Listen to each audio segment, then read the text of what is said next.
twabuze umubyeyi wacu Mark Gasaza, inshuti ya muzeyi wanjye cyane. Bamwe mushobora kuba mubuzi kuko bamwe nababonye ubwo hashize imyaka ubona ko mbazi. Bendi muhungu akamuhangire Yosia babagarajya na Nkumbi, kandi akajya azana akajyansi gusura abandi bavandimwe babagayo. Bamwe nababonye muzeyi Saveri, muzeyi Mucumbitsi, bishimiye kubabona. Hari n'abandi benshi bagiye na muzeyi nawe amaze hashize imyaka 11 nawe tumuherekeje, ariko Imana yakomeje kuturinda tuba hafi. Kandi nubwo twabuze uyu mubyeyi ngo tubaye hafi akaturera nk'abana iyo myaka yose, ariko ntabwo turi guheranwe n'agahinda. Amina. Amen. Kuko bari abavandimwe bakundana, ndi bisubireho. Ariko mbere yuko nkomeza muri iri jambo mu mwanya mbanyiza ngahe tugiye dusenge, noneho mu mwanya tubyaza umusaruro neza. Mwami Imana, uri Imana y'ukuri, uri Imana igira neza, uri Imana igira neza mu bihe byose. Uduha ubuntu mu bihe nk'ibi bigoye tugashobora kubinyuramo kuko tukwiringira. Iyo wahisemo guhamagara umwe muri twe urabikora, kandi nawe ugira icyo akubaza, kuko ubugingo ni wowe ubutanga, kandi iyo wahisemo kubwisubiza ntacyo twabikoraho. Tugushimiye rero kubw'uyu mwanya umuvandimwe umubyeyi wacu Mark waduhaye iyi myaka yose. Bamwe muri twe yatubera umubyeyi, ndetse n'umuryango adusigiye n'umurage adusigiye, byose turabigushimira nyagora ku ngoma. Umwanya rero tuwushize mu maboko yawe. Iki gitaramo tugiye kuganira mu ijambo ry'Imana, ndetse tunagire n'ibindi bimwe tuvuga mwibukiraho. Mwami, turagusabye ngo tube hafi, ube hagati muri twe, twigishe kandi dufashe no kugenda muri urugendo rwo kumuherekeza, ndetse na nyuma y'ibi bihe tuzakomeze kubana n'umuryango. Imiza y'umwami wacu Yesu Kristo ni mu dusengeye twizeye. Amen. Kadusome muri Yobu igice cya 14 umurongo wa mbere. Umurongo wa mbere aravuga ngo umuntu wabyawe n'umugore amara igihe gito kandi cyuzuyemo umuruho agakenyuka. Umurongo wa mbere ni ukusoma. Uwa kabiri aravuga ngo avuka ameze nk'ururabyo maze agacibwa, ahita nk'igicucu kandi ntarame. Asimbuka ngajya ku murongo wa gatanu, ni uko avuga ubwo iminsi ye yategetswe, umubare w'amezi ye ugategekwa nawe, kandi ukamushyiriraho urugabano atabasha kurenga. Ako kantu karagoye iyo umuntu agatekerejeho. Mu Cyongereza aravuga ngo his days are appointed, are pre-appointed, they are determined. Kandi niwe uyihitamo iyo minsi, yaba imyaka 60, yaba imyaka 10, yaba amezi 2, yaba imyaka 100. Aravuga ngo yamushyiriyeho urugabano atabasha kurenga. Abazi Kigande aravuga ngo muyamutera we yamusalira woda imyaka ijyo kuwangara. Kigande mwarakibyo muyamusalira woda imyaka ijyo kuwangara. Ntacyo wabikoraho, ntacyo twabikoraho. Niyo mpamvu dutungurwa iyo byabaye, tukumva yuko batubwiye ngo umubyeyi ejo bundi hari hashize nk'iminsi mbike mvuganye na Eti. Mvugana nawe kuri telefone turaganira ko nubwo twari duherukanye, noneho tuvuga kuri uyu mubyeyi. Ndamubwira ariko se Eti, ko twavuze tujye kureba muzeyi Gasaza, ibi bihe bikaba byikubisemo na Yuda nawe twajyaga tubivugana kuko turanaturanye, yapfuye nk'uyu munsi. Bose ko twari twavuganye ryari hari hashize nyira nk'umunsi umwe. Noneho nzinduka mu gitondo hari ama-message menshi bavuga ngo muzeyi yatashye. Ndavuga ariko se ko twavuganye na Bosco ko atigeze ambwira ko muzeyi yarwaye. Bosco tuvuganye ni nawe wanyandikira arambwira ngo muzeyi has gone to be with the Lord. Ndavuga has gone to be with the Lord. Yesterday we talked, you didn't tell me that he's sick. Arambwira ngo yasinziriye nk'abakiranutsi. Wabikoraho iki? Ntacyo twabikoraho. Ngo umuntu wabyawe n'umugore amara igihe gito kandi cyuzuyemo umuruho agakenyuka. Igihe gito. Nari ndimo ntekereza kuri aya magambo ninjoro, ko nari mbizi ko nibubwirize uyu munsi. Ndavuga ngo none si igihe gito, niyo yaba imyaka 100 ni igihe gito ku Mana. Baravuga umurongo uravuze ngo amara igihe gito iyo umara yose ni igihe gito imbere ye, ngo umara igihe gito kandi cyuzuyemo umuruho agakenyuka, avuka ameze nk'ururabyo. Kuko aravuze ngo ikintu cyose hariho igihe cyo guseka, hari igihe cyo kurira. Iyo ukomeje aragenda bivuga byinshi cyane. Hano ashaka kwibanda cyane kuri aka kantu ko kuvuka ndetse no gupfa. Iyo avuze ngo hari igihe cyo kuvuka hakabaho n'igihe cyo gupfa, hagati aho harimo umwanya. Ka kantu kitwa nagakwego harya ka dash bajya bashyira hariya kumva, sinakabonye hano iyo dash. Iyo dash niyo tugomba kwitaho muri ubu buzima. Iyo myaka, that is a dash. Kariya gakwego mwakabona ngo yavutse mu mwaka wa 42 harimo dash kugeza ejo bundi apfuye. Iyo dash ibyo tuyikoreyemo nibyo by'ingenzi, nayo ni nabyo dushaka kwibuka kuri uyu munsi. Nibyo by'ingenzi kuko aravuga ngo hari igihe cyo kuvuka n'igihe cyo gupfa, ariko mbere y'uko umuntu apfa abaho. Mu gihe abayeho iyo minsi yose amaze kuri iyo si kuri iyi si ayikozemo ibiki, arabamara. Ari nayo mpamvu natangiranye na wa murongo wa Yobu, hari abashaka kuyimara ari iminsi y'umuruho kuri wo kubera imiterere yabo n'ukuntu bashaka kurwana n'abandi igihe cyose. Mwari mwababona abo bantu badakunda amahoro, ukibaza ese kurwana, guhora urwana no gukora ibintu bidashimishije Imana nibyo ushaka gukora muri iyi myaka Imana yakugeneye kubaho kuri iyi si?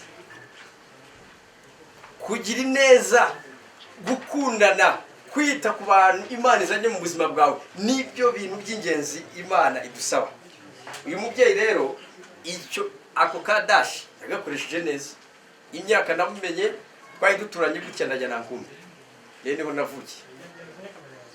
Mzee gasaza akaganira cyane, n'umugabo wakundaga kuganira cyane. Rero akageza kwa mzee yamwitaga Kamuhangire Kamuneza, kuko sogokuru yitwaga Muneza. Akamubwira ngo have ngo kubita igiparu. Amagambo ye ndaza kugenda nyasubiramo neza ukuntu yabikundaga. Abana be n'amazina yabitaga, nabonye Marchu nibuka izina yamwitaga, ariko Mankurata wowe, Mankurata. Akamuhamagara kubera yabaga yakubaganye Tadeo nguriya, Tadeo. Ijwi rye ndaryumva, ndaryibuka muri iki. Ndaryibuka. Ari ndimo mbwira Tadeo ejo bundi, ndamubwira Tadeo, ubwo wamaze gukura urumva ushaka kundusha imyaka, kandi na Donata ukuruta ndamuruta. Ubwo urumva ko nguruta. Araseka. Ariko muzee yakundaga abantu. Akaba inshuti ya muzee, akaba inshuti y'abo bantu bose navuze. Hari n'abandi ndetse bagiye, hari witwaga muzee Peter Sanzumuhire Petero, hari muzee Tanazi, muzee Gasasira nawe hashize imyaka agiye. Abo bose n'abantu nagiye menya kubera muzee wambyaye n'uyu mubyeyi Epimake, ndetse n'abana babo abenshi baraha. Muzee rero rimwe ninjoro mu bana ba muzee wakundanaga cyane na muzee yari Tadeo, akajya mukinisha cyane. Noneho nyuma ibyo bihe ntabwo byari byoroshye. Iyo myaka ya mbere Museveni ataraza kuba perezida, abantu bahoraga bari ku nkeke. Noneho abantu bakajya mu mazu yabo hakiri kare. So rimwe muzee aragenda iwabo kwa muzee, agenda kubakanga. Ajyayo atangira kubabwira ngo kubita umuryango gutya, abwira ngo funga umuryango, funga umuryango, avuga ibiswahili by'abariya abantu bose bagira ngo araceceka, ntihagira n'umuntu n'umwe ugira icyo avuga. None buriya Tadeo kubera yakiri umwana kandi ari inshuti ye, ijwi arimenya ngo ariko uyu ni dadi. Avana babwira ngo nga uwo ni dadi. Noneho abari mu rugo baravuga ngo ceceka wakana. Amaze kubyumva arakomagara abwira ngo umwana barusha kumenya ijwi ryanjye. Nibwo menye ko Yuda ari inshuti yanjye magara. Ko ijwi ryanjye araryumva, mwebwe mwagize ubwoba, nta nubwo mwashoboye gupfora ko ari ijwi ryanjye nubwo nabakangaga. Ariko urumva urwo rukundo n'ibihe twari turimo ukuntu byari bimeze, ntabwo ushobora gutinyuka kujya mu rugo rw'undi ayo masaha kugira ngo ubikore atari inshuti yawe. Ntabwo wapfa kujyayo kubikora. Urwo ni rukundo bari bafitanye. bakajya bazinduka akavuga ngo agiye, nubwo hari iminsi yamaze nyuma yo kuva najya nakumbimukira Kajyansi yubakayo n'urugo, ariko muzehe akajya afata umwanya wo kujyayo kubasura kuko abenshi niyo bari batuye. Urabyumva urwo rukundo. Akantu ka kabiri nshaka kuvuga kuri muzehe akanga gutsindwa, agakora ibishoboka byose kugira ngo niba ari ikibazo gihari arebe uburyo akivanamo. Iyo minsi rero nababwiraga abandi barabizi, hari igihe hageraga gutya bakazinduka ugasanga papa mudashobora kumubona ahantu ari, abagabo bose bihishe, abagore n'abana aribo bari mu rugo. Noneho bajya bakababwira ngo nimuvuge papa wanyu ahantu ari, kubera ngo bagiraga za pandagari, bakajya bicishamo bagafata abagabo bakabajyana gutya. So umunsi umwe hari habaye ibintu bimeze gutyo. Niba muzehe Epimake yari asohotse gukora iki, abagabo baturuka hariya, ubwo icyari gikurikiyeho nko kumufata nyine bamujyane nk'abandi bagabo bari bafashe. Muzehe yariruka, he took off like a cheetah, asimbuka ahantu henda kuresha ngaho. Noneho karubuna kangiye kari hano kuwa gatandatu kavuze ikintu, karakana ibyo kavuze ndabyibuka, karavuga ngo pinanja torose. Arasimbuka gutya, naravuze ngo muzehe nuko icyara rero tukamubaza yigeze akimukira mene, kuko yasimbutse ahantu n'abariya bari bamukurikiye ntibashoboka kuhasimbuka, nuko yabacitse. Navuga ngo burya ibyo ari byo byose yanze gutsindwa, yavuze ngo ngiye gushakisha uburyo nibara muri iki kibazo, kandi babandi bari kungurikira ntago bari bumenye n'ahantu nanyuze. Urumva twe turi abana twicaye ku ibaraza tubareba, ndavuga ngo ariko muzehe biriya bintu bitekereje, even the distance ahantu ukuntu hareshyaga ahantu byaranyobeye. Rero ukumva ko ikintu cyose kijyanye n'ubuzima ashakisha uburyo ashobora kucyitwaramo, kandi bose nuko bari bameze. Indi story nayo yenda gusa niyo, nabyo umuntu yabyita kwanga gutsindwa, ariko nanone akabishyiramo n'akantu ko kwanga agasuzuguro.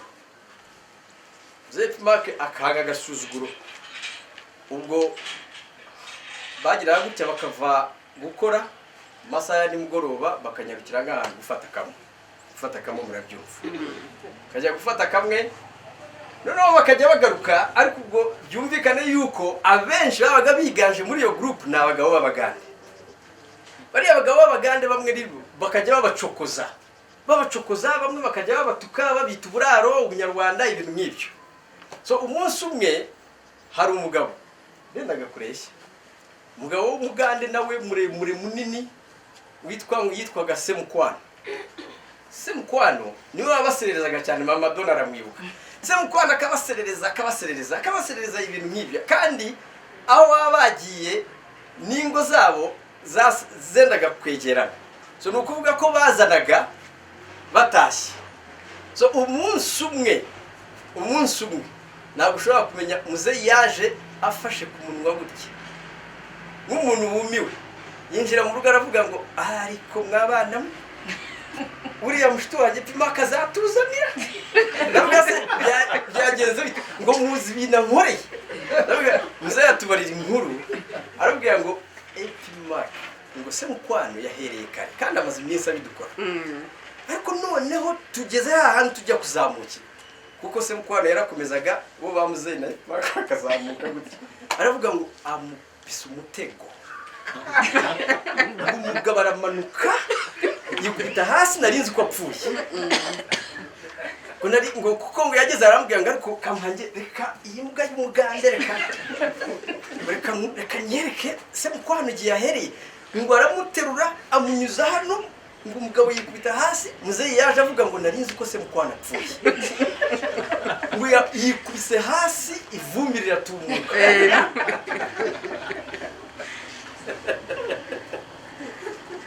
Baravugaga ariko se muzehe wabonaga byamuteye ubwoba, kuko muri icyo gihe yari n'umuyobozi, hari ibintu yari akuriye aho muri zone.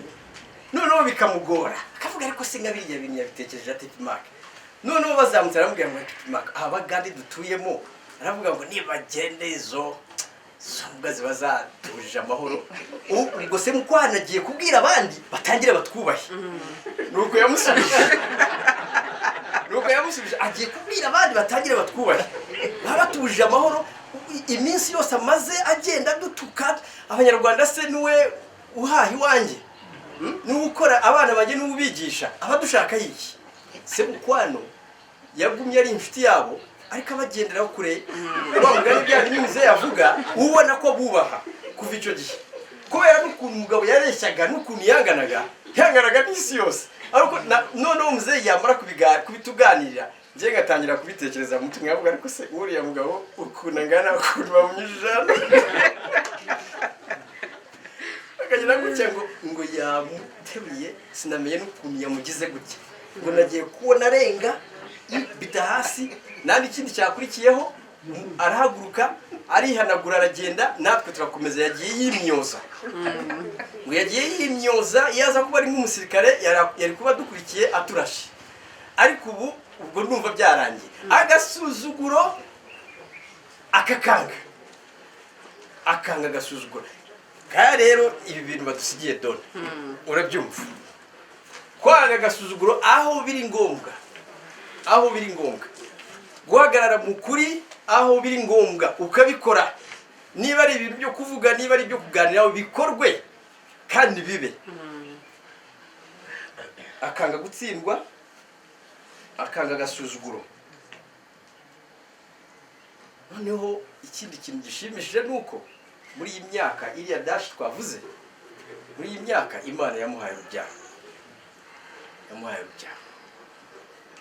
urubyaro yamuhaye abana mama Dona barakoze kubana na muzeyi iyi myaka yose ukabana nawe n'abana Imana yabahaye abana beza bazi gukundana bazi kubana ntacyo rwose ibyo bintu nabyongeraho no kubasaba ko mwakomeza uyu murage muzeyi yasize mukomeze ibyo muzeyi yatwigishije ibyo yadutoje ibyo yakomeje kugenda twereka aba ari byo dukomeza ijambo ry'Imana ryarinyutsa iyo Pawulo ari kwandikira umuhungu we Timoteyo akamubwira ngo ibyo wabonye inkora ibyo wanyumvanye ibyo nabigishije aba ari nabyo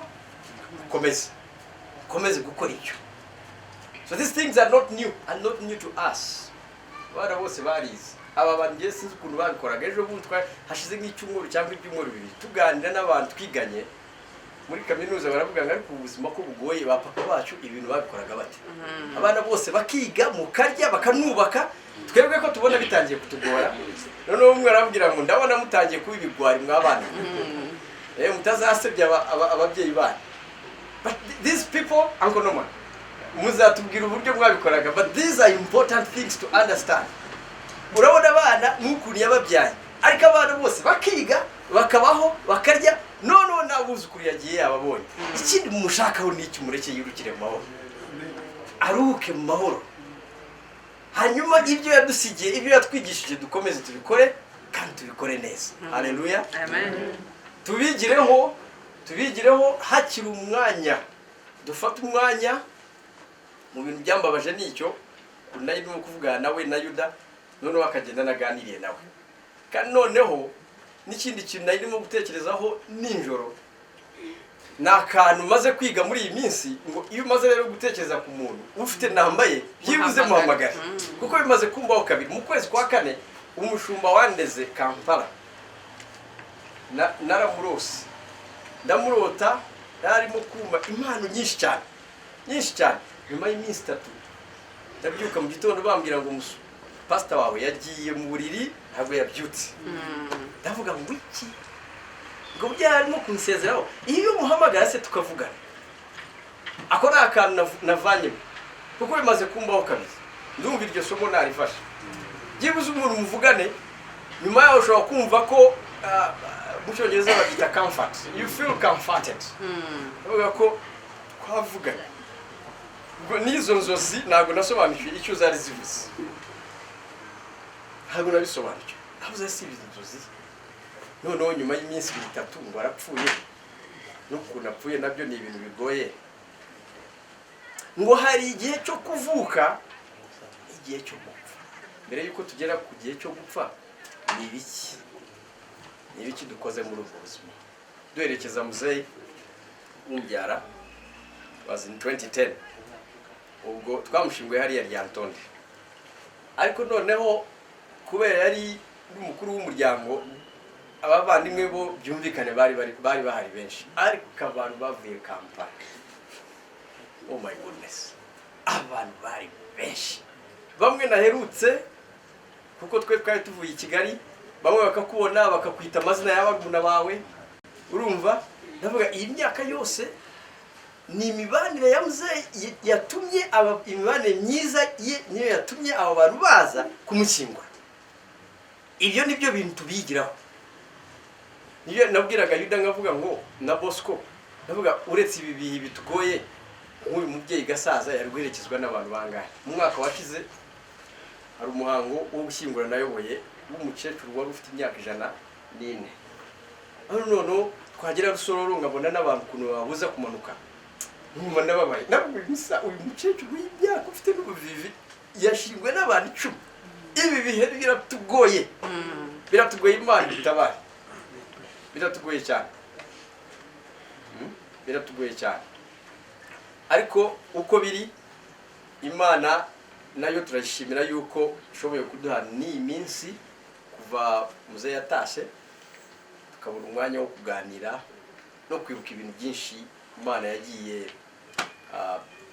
imukorera imufasha gukora no muri iyi si njya gusoza wongana ku musozo hari Zaburi ya 90 n'umurongo wa 12 aravuga ngo twigishe kubara iminsi yacu uburyo butuma dutunga imitima y'ubwenge teach us to number our days that we may gain a heart of understanding utwigishe kubara iminsi yacu twigishe ni isengesho mitima yacu umuntu wari wese ukiri muzima iyo ni isengesho akwiriye gusenga mu mutima we unyigishe iki gihe gisigaye iki gihe nyifite sinzi gihe nzagendera ntabyo nzi uwari wese niba ufite imyaka 80 ukiri muzima utwigishe kubara iminsi yacu ariko duhereye hahandi tuza tureba niyo dash twavuze n'ibintu yagiye kuresha uyu musaza uyu mubyeyi wacu nibyo twamwigiyeho ishyaka yo kuvuga ngo ndita ku muryango wanjye uko byagenda kose uko byaba bimeze kose ako kana ababyeyi bacu twakabigiyeho rose ntabwo wagafashe kuri muzeyi Tanasi hari icyo atakoze byose yarabikoze bakabikora mu bushobozi bwabo rimwe na rimwe ubushobozi buke ariko noneho nibibabuze no gukundana uburyo abana bimuka bakavaho bavuye bakaza bakajya mu ngo akavuga ngo uyu ni uncle ariko rimwe na rimwe nta n'isano y'amaraso bafitanye ariko kubera ari inshuti urakumva ku kana ari noneho muri iyi minsi abagaragara nk'aho dufite ibihagije ntabwo tugikundana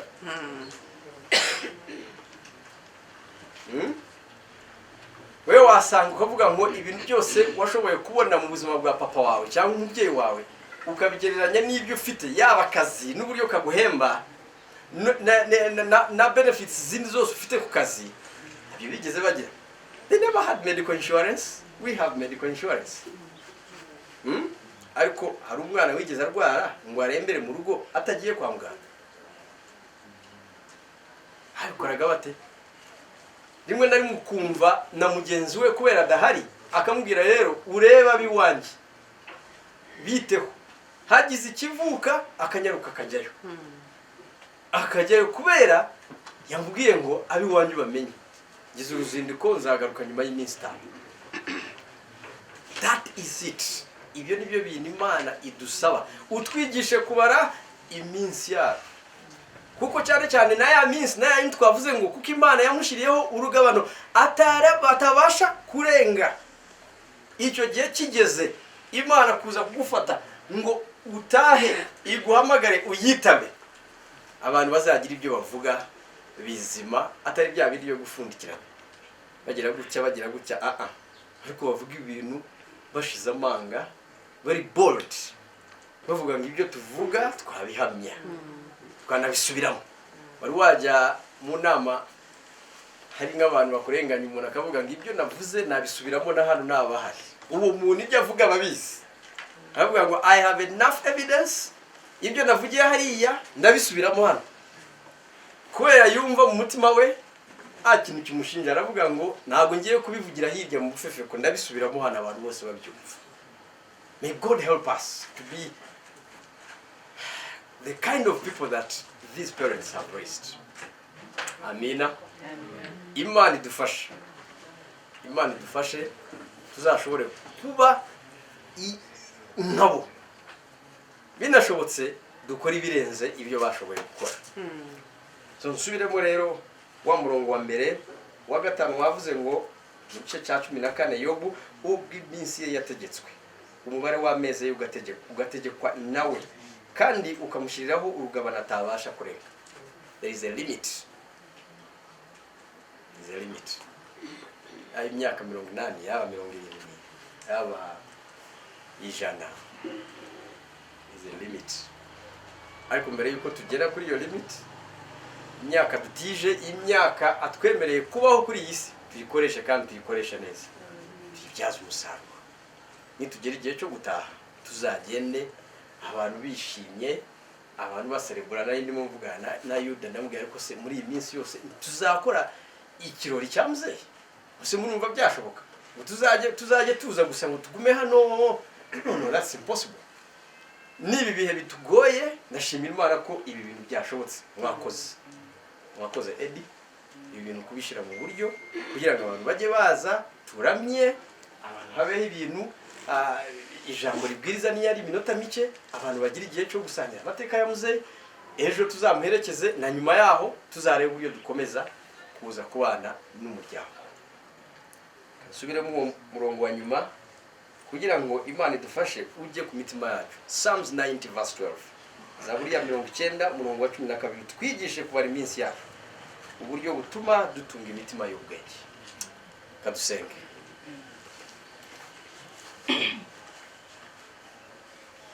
Imana, uri Imana yo guhimbazwa, uri Imana igira neza. Ineza yawe n'ubuntu bwawe dutangiye kubivuga kwamara igihe kirekire, kuko iyo twibutse ibyo watwigishije ubinyujije muri ababyeyi bacu n'ukuntu bakundanye bakanabana mu myaka yose, kumva dufite ideni mu mitima yacu.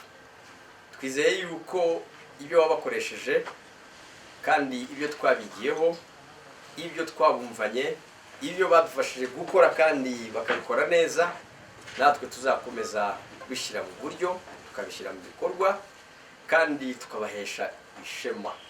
Ushimiye kubw'uyu mubyeyi, ngushimiye kubwa Mama Donna wabanye nawe iyi myaka yose bamaze bashakanye, ushimiye kubw'abana wamuhaye, urubyaro yabyaye, ndetse natwe n'abandi bakomeje kuza muri uru rugo, tukaba abana, tukaba abavandimwe, tukaba n'inshuti. Turabigushimiye nyagora ku ngoma, tugushimiye igihe n'iminsi wamuhaye kuzamara kuri iyi si, ndetse n'ibintu byinshi twamwigiyeho. Mwami, turagusabye ngo bitubere umurage mwiza, tuzakomeze kubyibuka, tuzakomeze kubana n'uyu muryango, tuzakomeze kubikora kandi tubikurikire, cyane cyane n'ijambo ryawe uburyo bisobanura. Ijambo ryawe ryatwigishije ngo mu isengesho utwigishe kubara iminsi yacu, uburyo butuma dutunga imitima y'ubwenge. Mwami, aho tujya hose tube dutekereza ku buzima bwacu, ibyo dukora, ibyo twifuza, ibyo dushaka kugeraho byose, Mwami, aba ari wowe bidufashamo muri uru rugendo, kuko ntabwo ari urugendo rworoshye, ariko iyo watugiye imbere natwe tukakuyoboka, ibindi byose biroroha. Turasabye rero ngo ukomeze ubane natwe muri uyu mugoroba, muri iki gitaramo, ndetse no ku munsi w'ejo tumuherekeza. Imana, byose aba ari wowe uzabiyobora kandi bizagende neza nk'uko tubyifuza. Na nyuma yaho uzadufashe kongera kugira ibindi bihe byo kuganira no kubana n'umuryango. Mu izina ry'Umwami wacu Yesu Kristo nimwo dusengeye kandi twizeye. Amen. Imana ibahumuje. Sinzobura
arakoze cyane. Dusabe umubyeyi Kabayiza ze agira icyo avuga.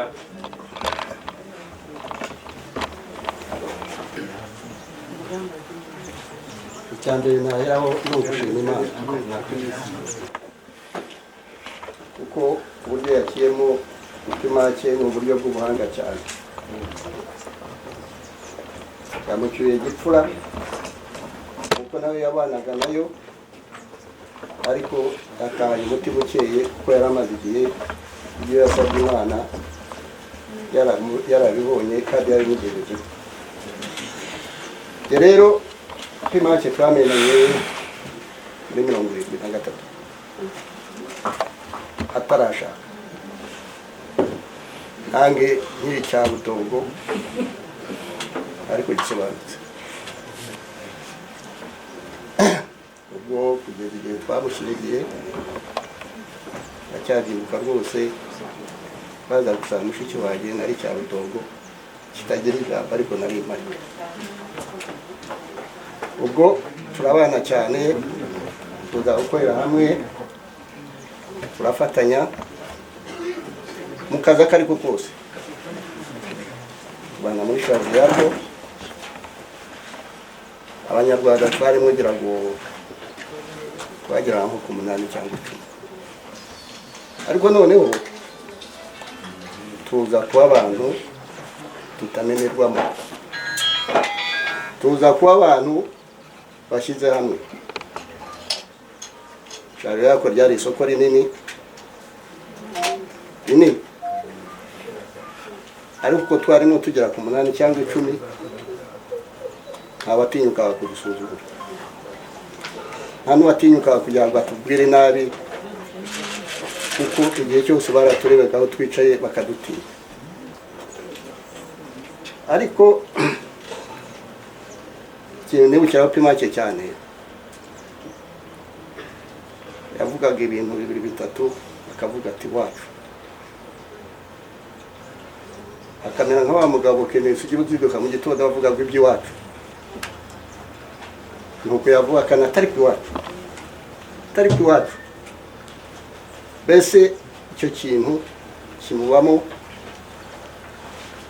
natwe tukizamukiraho, nubwo abenshi twari tukizi tugifite mu mitima yacu, ariko tudafite ukuntu twakiganira n'ukuntu twagisasabiriza abantu ngo babyiyumvemo. Ariko we yavugaga amagambo abiri atatu wacu, ati wacu, tukira nawe tuvuga ariko umuntu ahora avuga iwacu uko twavuyeyo byaragiye, kuki bitamva mu kanwa. Arakomeza akajya bivuga,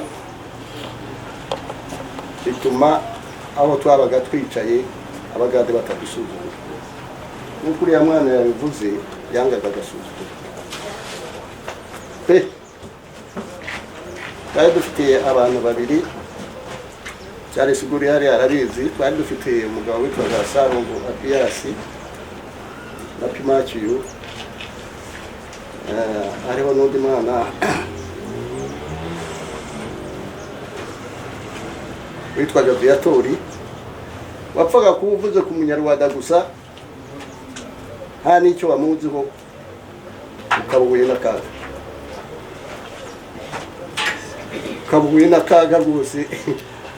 Muganda agakubitwa atazi icyo azira, agakubitwa n'umukurusi atazi icyo amukubitiye, gusa bati uvuga ute Umunyarwanda. Agahorana ishema, agahora akunda abantu, agahora atubwira iwacu. Natize rero mu magambo ibintu byo kuvuga iwacu yabyigijemo abantu benshi, nawe yabaga ari hose. akaba ari cyo aganira, bituma n'urubyiruko rwavutse muri icyo gihe rwiyumvamo ikinyarwanda, rwiyumvamo yuko ari abanyarwanda, bakanga yuko tuganira ikiganiro, tukivugira ikinyarwanda. Ariko nanone kuko twari mu bagade benshi,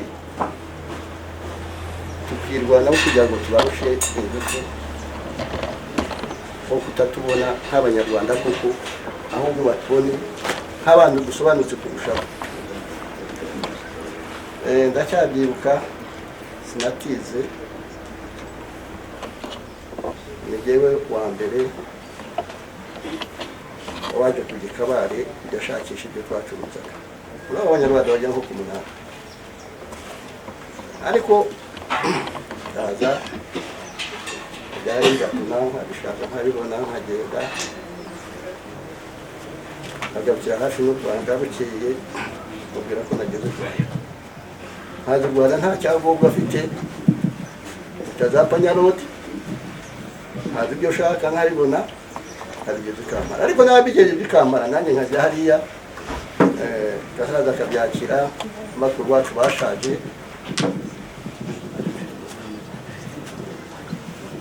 bashaje nabo bakabicuruza, kimwigira iruhande. Noneho bukeye aza kuciga akantu kamwe zapfa ntibagirwe, arambwira ati nugera kuri bariyeri ujye ubigeza utya, ubigeze utya. Ndaza ngeze mu Rwanda ahantu hariya hejuru mu makorosi hari umuhanda ujya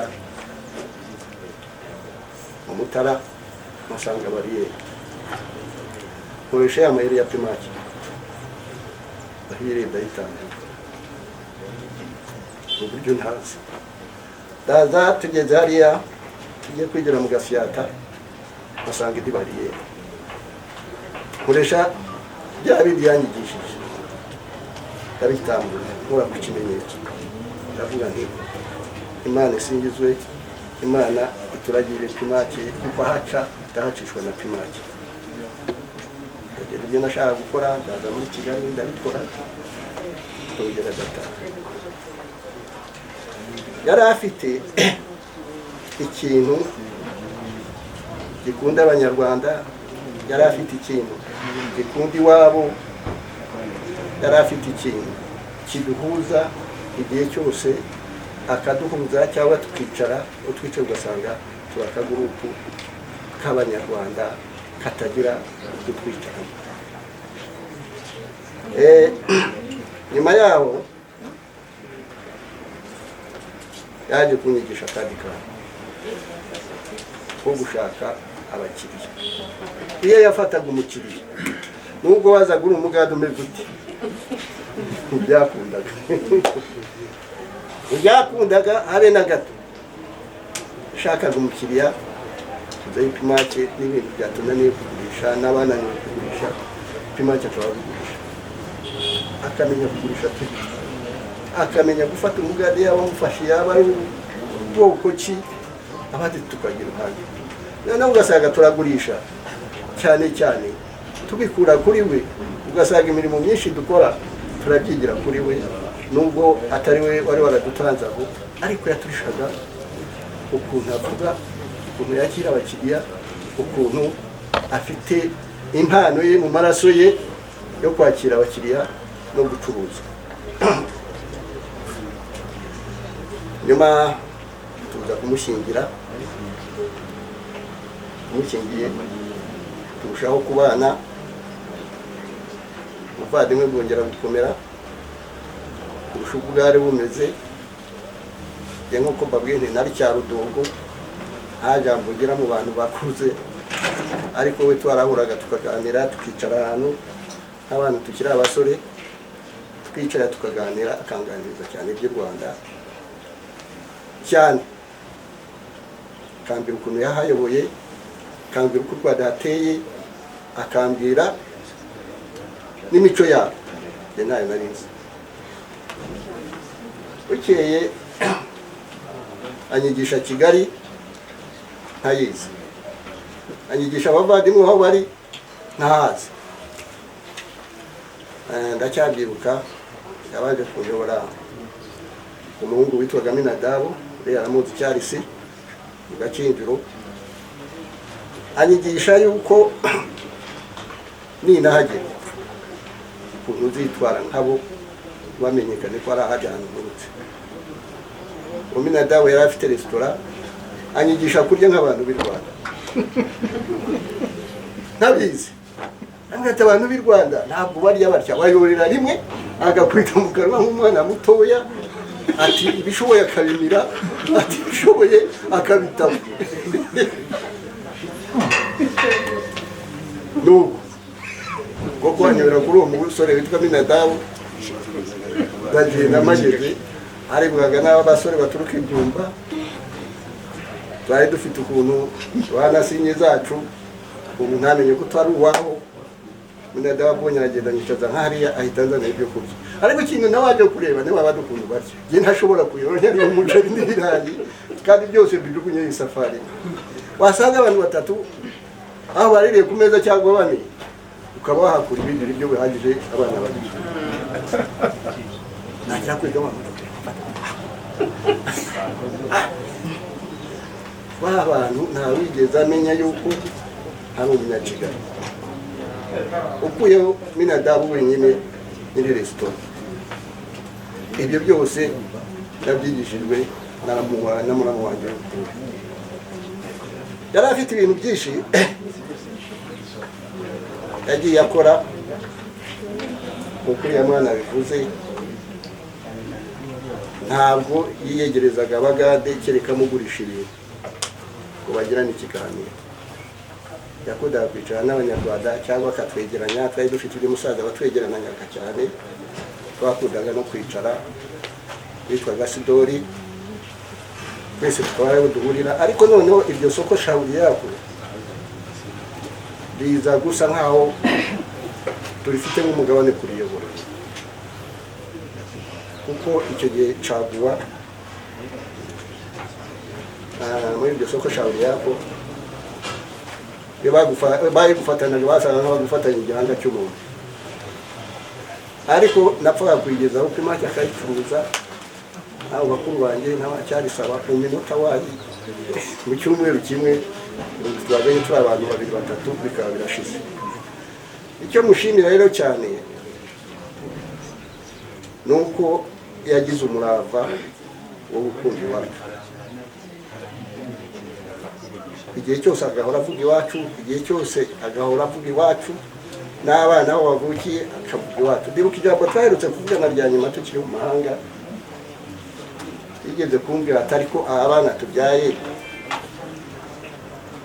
bazamenya iwacu. Amubwira muri Bibiliya hari ijambo rivuga ngo ahirwa uwemeye atabonye niwe uzajya mu bwami bw'Imana. Aturashuje nyuma yari mu myaka miremire cyane, no kugira byaje gushoboka turataha. Ariko Pimake niwe muntu wari ufite ikintu gikunda igihugu cye kurusha abandi. N'abandi twari tugikunze, ariko ntitumere tukivuga ngo tukirate, tukivuge nk'ikintu cyacu, tukivuge nka bene cyo, tukivuge nka Abanyarwanda, turi Abanyarwanda tutari iwacu. Ariko bagahora tujombamo akantu iwacu iwacu iwacu, kugeza igihe dutahiye. Gutaha twahuye n'ingorane nyinshi, twese uko turi aha, ko twaguye muri iki gihugu murakuzi, n'ibibazo twagiye tubaza duhura nabyo. Ariko njyewe icyo nashimye nuko Imana yongeye ikanshyira Pimake hafi, tugatura ahantu hafi cyane, nko mu cya kabiri cya metero, cya kilometero. Turaturana, ndabyishimira cyane, kugira ngo uve mu mahanga ugere inaha ubone umuntu muziranye, ubone umuntu uza kugusura mu gitondo, ubone umuntu uza kugusura nimugoroba, cyangwa nyuma y'iminsi 3 muhure muvugane, byari ishimwe rikomeye. Ibibazo twabaje kubura nabyo twese uko twatashye, ari wari ufite amafaranga, ari wari ufite iki, twagiye gusubira kuri zero. Hariho zero ariko hariho na double zero. Uburyo ubura igiceri kikugeza mu mujyi. Kanatekereza tubasubiranye, ariko abagize umutima mukeya basubiye, ariko twebwe Imana iradukomeza. Nakimacya akajyaza tukaganira ati dukomere, iyo twahuye nabyo nibyo byinshi kurutibi, ariko turi iwacu. Nta mpamvu yadusubiza mu mahanga, nta mpamvu twanagira n'ubwoba. Imana yadukwaye muri kiriya gihugu n'ahangahe izakituresha. Icyo kintu rwose kinyubakamo, tutagira kuri zero double zero, ariko twogera turanga tubaho. Abana bariga, ari ibintu tutatekereza. Tubona aho turara, ari ibintu tutatekereza. Ariko Pimaki we yahoraga abwira ati komera, ntugire ikibazo. Ikibazo Uwiteka arakireba. Ukuntu twatashye tukagera iwacu, n'ubu bukene tuzabutsinda. Kuko ntibyatinze, ntabwo twabutsinze cyane, ariko twashoboye guhangana nabyo, tugashimira Imana n'umutima yaduhaye, n'ingufu yaduhaye, n'ibitekerezo bizima. Nari mfite abantu babiri, amaze gupfa, numvise kwiheba kuri igisubizo muri jye, buri cyo navuga ntidupikiragi n'ibintu byinshi byagiye bihurikirana. Kuko yapfuye tumaze iminsi nk'ine cyangwa 5 tuvuganye, twatwaye nk'iminota 40 kuri telefone. Ariko kandi hatigeze uzasaga n'itaye, ariko wamukinga ngo uvugira iki inyo ati nyamara ndakubwiye atuzasaga n'itaye. Gutaha kwe rero umuntu yavuga ati ni byiza, ariko ntawe uvuga ibyiza ari uko umuntu yagiye yapfuye, kuko aba bakimukeneye ni benshi. Ariko nk'uko natagiye bivuga, urupfu rwe imbere y'Imana n'imbere yacu twese dushyize mu gaciro, tugatekereza neza, yagiye gitwari. Ni Imana yabumufashijemo, nayo yatweretse ko yamukundaga. Ntiyarwaye ngo arembe bageze ahantu avuga ngo kuki ntapfa. Ntiyarwaye ngo ageze igihe twinuba kumusura ngo ejo nakigiye cy'ubucuri ntakira ntapfa. Ariko Imana yamutwaye nk'ifura, nk'inshuti yayo, nk'uwo yakundaga. Ibyo nabitekereje nyuma,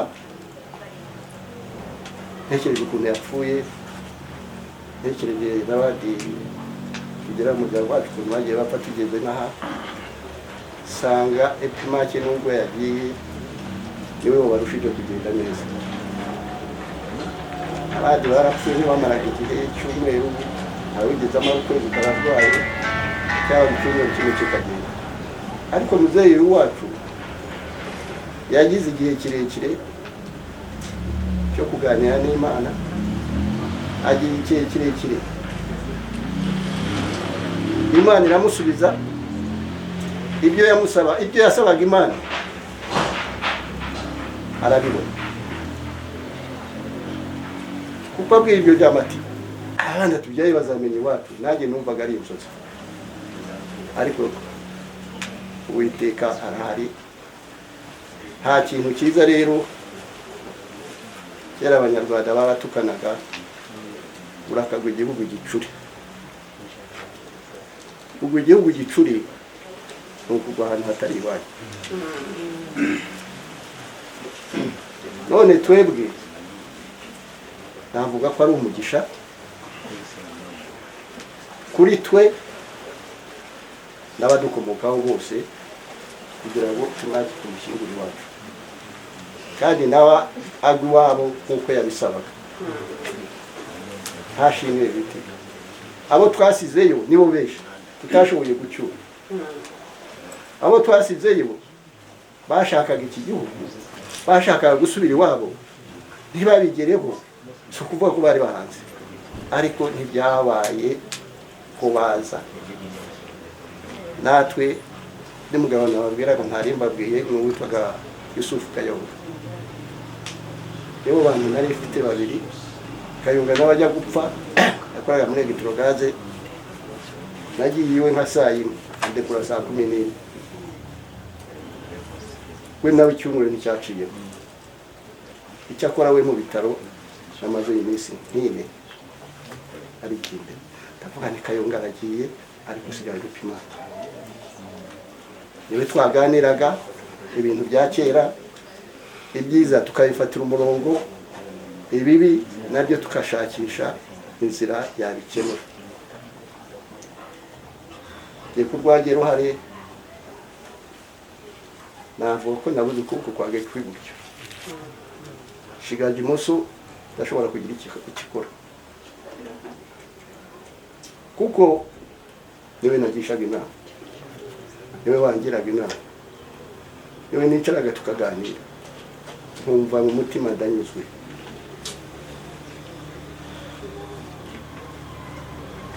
nkumva ndanyuzwe pe ariko nuko byagenze nambabaje cyane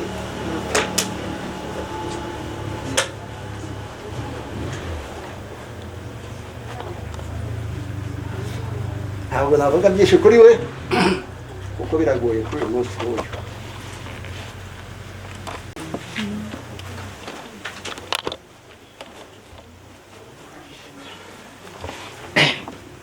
kabisenge data mwiza uri dukunda bagushimiye cyane ko wabanye n'ubugingo bwacu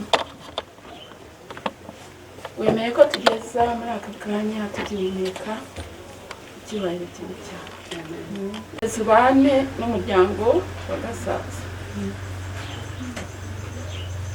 urakomeze bisabwe mu izina rya Yesu ntabwo byoroshye ariko Imana nta kiyinanira sibyo inshobozi abantu bavuze amateka ya Gasaza abongereza bati mugabo wa Nyogosenge ni anko ati anko ni anko anti ariko je namufataga nka papa Gasaza yari umugabo w'amasenge ariko akaba inshuti magara mureke mbabwire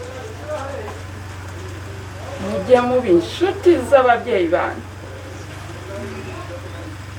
kuba kibafite utabafite nawe ushaka kugira so wanyu nyoko wanyu Nyogosenge gutyo ariko ntako bisa kuba inshuti y'umubyeyi senga komera ntabwo uri wenyine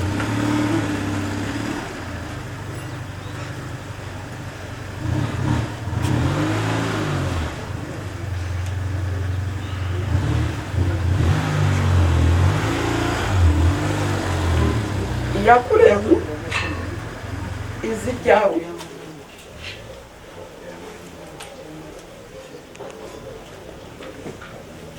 babyara banjye ukomere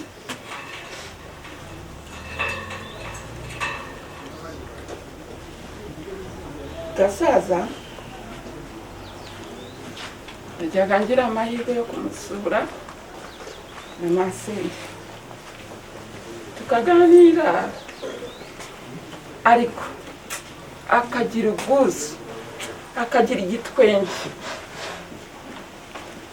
sinigeze mubona arakaye oya yenda byabagaho hari umuntu yigeze avuga ngo umuntu utarakara ngo niba ngo birahumbeka namwe mwisobanurire akanyakira akanganiriza umunsi umwe narabasuye turaganira kuko yankundaga arambwira ati mama Joshi ubu ngubu Imana yanyimye yampaye umugore impa abana impa abakwe n'abakazana n'abuzukuru ikigeretse kuri iki sinigeze nsonza ngo mbure icyo ndya abana banjye ntibabuze icyo barya atumva nimfa ntuzarire ndamubwira nzabuzwa n'iki kandi ngukunda atoya kubera ko nta kintu Imana yanyimye ntuzarire ariko igitangaje nuko nkimara kumva ko yashizemo umwuka ndumva byari saa 11 z'igitondo Donato arampamagaye arabimbwira namusubirishije ni ngwiki byagenze bite ati wamenya ari ibiki ninde urimo kumbwira ati tata arabitsindagira ati yagize ate yasinziriye ariko akamuntu karanze nyine ndabanza ngacishaho ariko nyuma yaho nza kwibuka natuzi ko yambujije kuzarira reka nkomeze senga komera hari icyo utakoze umva nimbivuga mushaka kwibwira ko yenda ari ubwirasi ariko abasingakazi n'abagore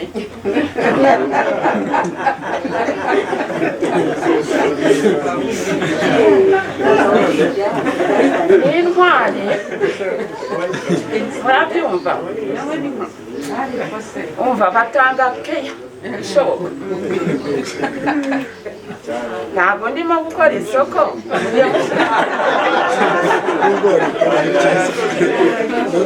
ngo mujye abari bo mushaka gusa ariko jewe rwose hari ibyo nababonyeho barihangana ni abakozi masenge ndizera ntashidikanya ko atigeze atererana muzehe oya ntabwo yigeze amutererana mu buzima bwe bwose kandi mama nawe yamubereye imfura pe bivuga ngo masenge babyara banjye nimukomere Imana irahari kandi dushima Uwiteka ko mu by'ukuri agiye navuga ngo ntabwo akenyutse sibyo imyaka 81 kandi banyuze mu buzima bukomeye cyane papa wacu amaze kuvuga ariko babaye abagabo b'abahanga nanjye njya nicara nkabatekerezaho nkavuga ariko si aba bagabo nta mashuri ntibari baraminuje ariko bari bafite ubwenge karemano n'ukuri pe akirinda icyatuma umwana we asonza akirinda icyatuma umwana we abura ishuri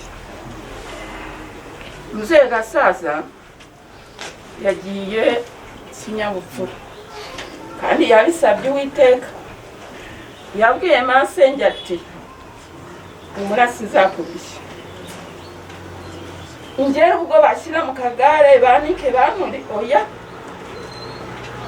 yari umupapa wifitiye umubiri akamureba atariko wowe ibiro byagundi wabasha kunterura uhumura sizagurisha koko Uwiteka Imana yamushubije hari umugabo wapfuye hafi y'iwacu nawe yaricaye gutya muri salo areba televiziyo umugore anyarukira ku isoko umwana atetse uko yakicaye basanze yasinziriye urumva noneho umusaza w'umuturanyi we tugiyeyo mu kiriyo aravuga ati mva nagende Nyanzinge agiye Gitwari ati umuntu utaruhanyije nawe ni mu rugo iwe ntabwo yarembye ngo bajyane kwa muganga yagize gute nyamara hari benshi barwara akajya muri koma akabiyo atazi n'ibiri ku isi urumva akagenda umuryango warakennye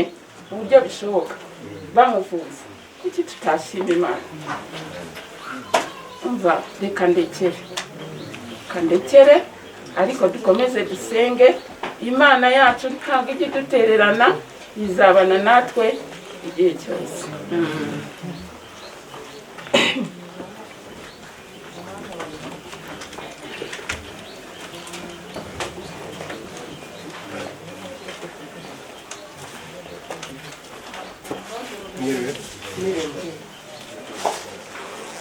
ubuhamya nari mfite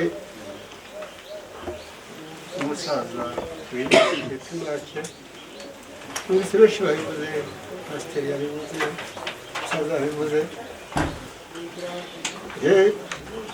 turaturanye twari duturanye yaje ahangaha tumara igihe gitoya hano nari nturiye hariya igihe habaye nahageze 94 noneho agera asenga Imana ati si kuko Imana yamuhaye abaturanyi bazima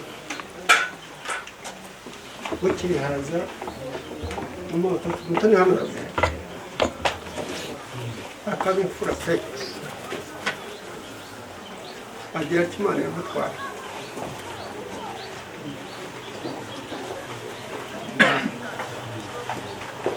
aza umuhungu we aza gutura hano akabwira Kicukiro aba umugabo muzima n'umudamu noneho ngiye kubona mbona hano bariho baraseze Imana wazamuhaye n'undi ukampa n'umusaza kuko no hafi nta musaza uhari n'umwe umusaza ari uhari niyo kumbaye noneho esenga Imana Nyagasani wampa Nyagasani uri hazaho y'ikembaga umutone se uri waguze hariya nini ati umusaza ariko w'imfura ni muzima ati ni muzima genda arambeshya atazamubona wicaye inzu imaze kuzura yo kwa mbona imodoka ihagaze urugo nta rwari ruhari mpagarara munsi na hariya ndamwitegereza mbona avuye mu modoka n'inkoni uriya musirimu se tuzavugana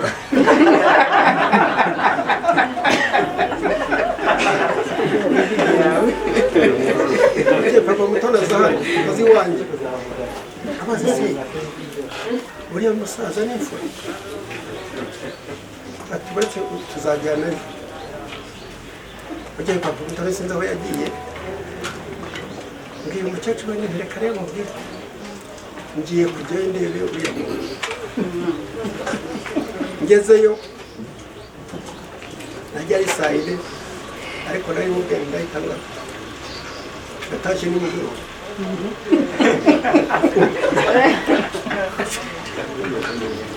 angira mu nkuru angira mu byayo y'ukuntu yagiye Uganda ukuntu yatashye umusaza we ese wanyuriye hatari Nyanza uraganira nka Nyanza koko ese watwe bwangu cyangwa se yahatwe bwangu ati twa duturanye neza natinze rero byinshi umusaza twicana tukaganira noneho rero ari hatumiza amatafari yaratonganye kuri telefone ati muzane amatafari muriho imodoka ndayishyura nayo tubanza rero wasuzugura kubera ko ntihagurukira ese bashyiraho ubwira ntazabaza akwitonde atitonde ndo ndashaka abantu bazicara ahantu bazicara hehe ati ndiho ndashaka aho bazicara ati kuko ntabwo wakwicara ku ruhande ati ngurube ko umuntu wanyubakiye nabi kisina byitaho bukiye ari umwaka urugo ndaza tukarazaga tukicara bataha ari uko naniwe ngiye kuryama noneho arambwira atese ati ndabona uhatunganije atega ati ahangaha niho abantu bazicara bavuye kujugunya uwo bajugunya tigeze ko nabarangije akange nako wamusaza igihe uvuga n'ibiki uzi igihe cyawe ari ryari ati reka nkubwire ndi ugana naricaye mbwira Imana ngo Imana ndagusabye uzangeze mu Rwanda rubona mpaka nagiye nzapfe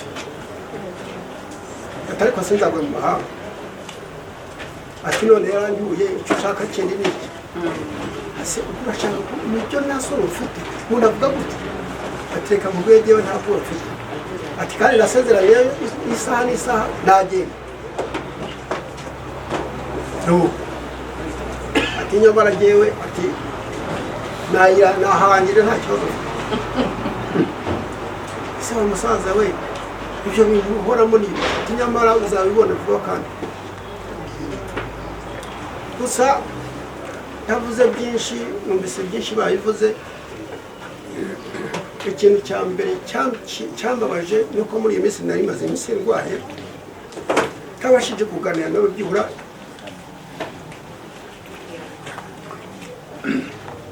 ngo ijambo rya nyina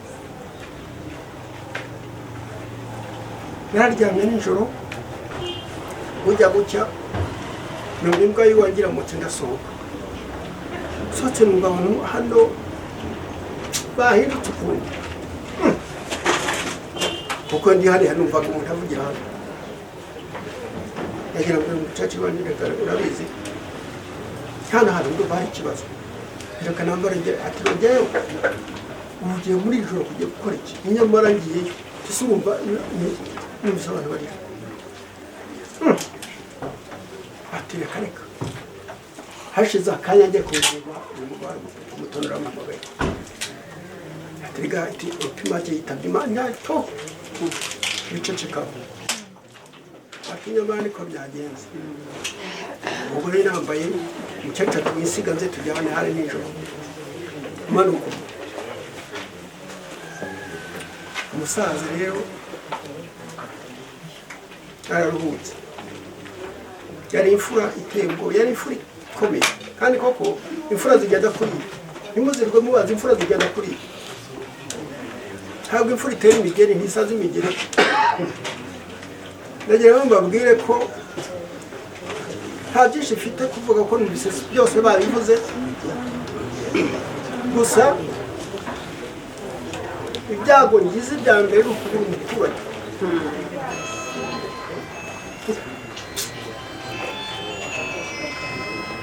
ukabura umuturanyi muhaganiraga mukicarana nta musaza usigaye hano hafi ni jyewe nyine uretse ko hari umutoni ariko turaganira nyine tukaganira akavuga ibyo batoya naho undi yambwira iby'abakuru ko yandutaga urumva mbaze byinshi gusa icyo mubwira turi kumwe tuzakuba hafi nta kibazo uzagira rwose ibyo babyumva ikindi cya kabiri ni uko yambwiraga ati jewe abana banjye barize ati kandi barubatse ati sigaje umwe muhereza simuzi niba ari byose murabizi ati sigaje umwe muhereza ariko nawe bakuru bazamumenya nta kibazo mfite umusaza agenda tutavuganye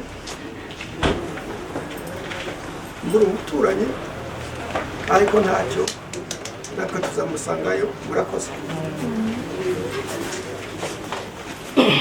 arakoze cyane umuturanyi Papa Gicari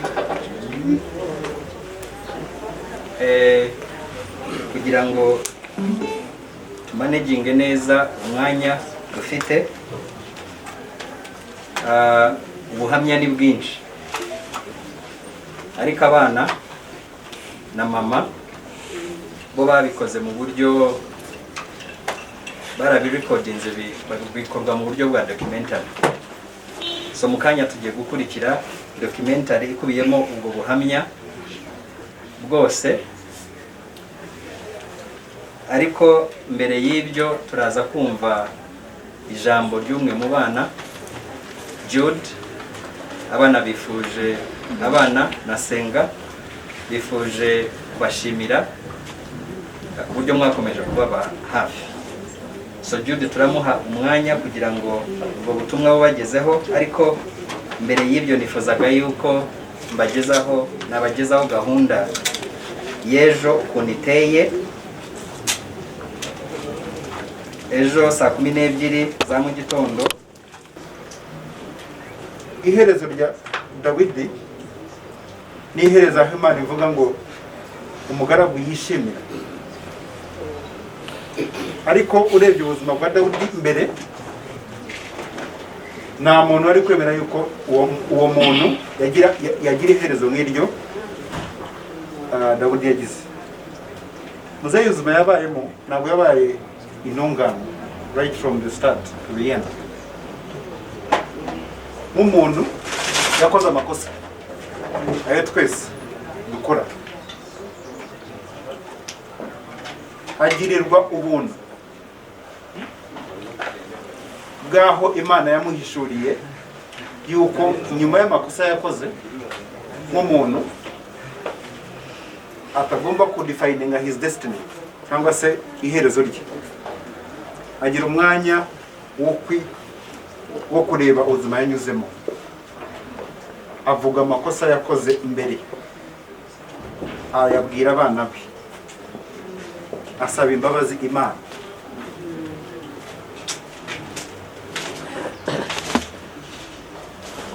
Ibi ni ibiganiro twahoranaga buri munsi. Agira aho avuga ngo ibyo nakoze bibi nk'umuntu cyangwa amakosa nakoze nk'umuntu, Imana yarambabariye. Ndi Kanani. Yavugaga Kanani tutazi Kanani iyo ari yo, ariko yavuga Kanani kuko yarebaga imbere akabona yuko nta mpamvu yo kugira ngo akomeze kugira ubuzima kuri iyi si, ahubwo yabonaga heza. Aravuga ngo ibyanjye ku isi nagomba gukora narabirangije. So ni isomo rikomeye kuri umuntu wese, ni isomo umuntu wese ukiri ku isi ugifite ubuzima tugomba kwitondera, tukareba ubuzima bwa buri munsi, kuko ntabwo tumenya ngo umuntu azasinzira ryari. Ariko ikibazo, uzasinzira ute? Uzasiga murage ki? So turavuga ubuzima bwa muzehe, turavuga ibyiza yakoze, ariko ngiye ndeba iherezo rye n'uburyo yasinziriye, navanye n'imbaraga zindi zidasanzwe zo kumbwira ngo wowe usigaye urategura iki ejo hawe hazaza. Isomo rya kabiri n'abana, iri ni isomo ry'abantu bakiri bato bagifite ababyeyi babo.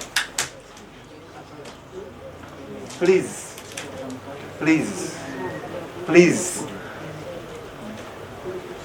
umuntu wese ugifite umubyeyi,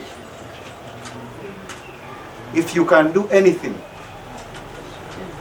nebo icyo wakora cyose ku mubyeyi wawe akiriho gikore.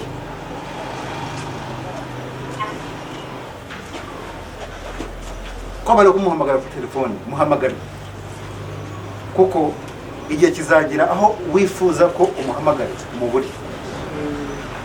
So bagize amahirwe yuko bimwe mu byo twashoboye barabikoze, hari ibyatunaniye n'abantu, ariko nibura muzehe yabihamya yuko nibura mu bushobozi buke cyangwa se mu mwanya mutoya twamaranye nawe, ntabwo ajyanya ako gahinda nibura kenshi, kuko yagize aravuga ngo ibyo munkoreye nyibona n'amaso yanjye ndumva umutima unezerewe yuko nasinzira. So izo nizo mbaraga dufite, arizo mvuga ngo dusorezeho, mvuga ngo mwakoze, nta kindi twavuga nuko nk'umuryango turabashimira byimazeyo, kandi dukomeje kubabwira yuko kubera gahunda dufite mu rugo amarembo aracyafunguye, ni karibu. Ibindi ni uko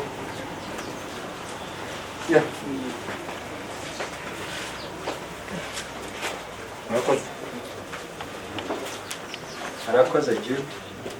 zitwa amaherezo tuzabonana, nkaguhoberana ibyishimo.